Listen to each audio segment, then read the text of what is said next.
In these videos we're going to look at the 5 basic stitches for crochet.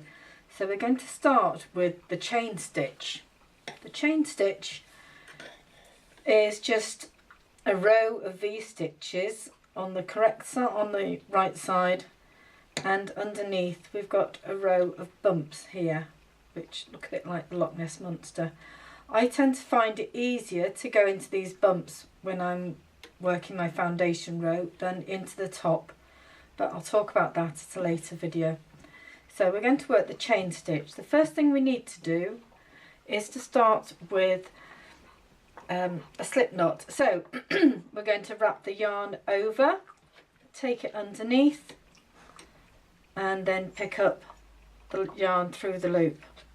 There are many ways of doing the slip stitch. That's the way that I find easiest. Any strange noises? It's my dog. I apologise. Right, so I wrap my little finger under the yarn, take it back up, and then I put my index finger in the gap between the tail end and the working yarn. And I find that that works best for me. I hold my hook as I hold a pencil. So holding my hook, I take it under the yarn on my finger.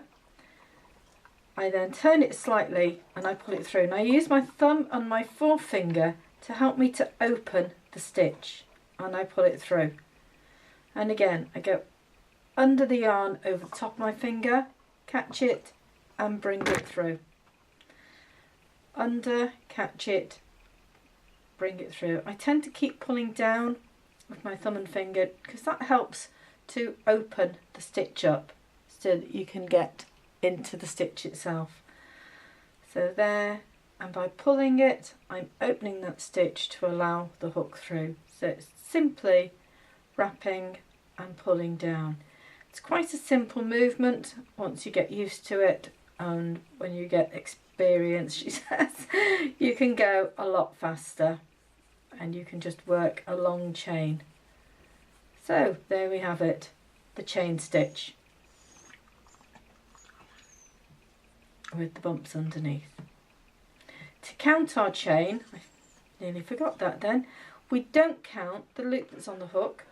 We don't count the very first one, which can get tightened off just by pushing up the slip knot. I've lost my first one now. Dog's wagging his tail, sorry.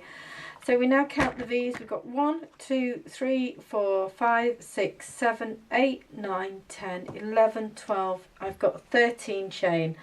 So I don't count what's on the hook. I don't count the knot. I count the first one after that. Okay, happy chaining.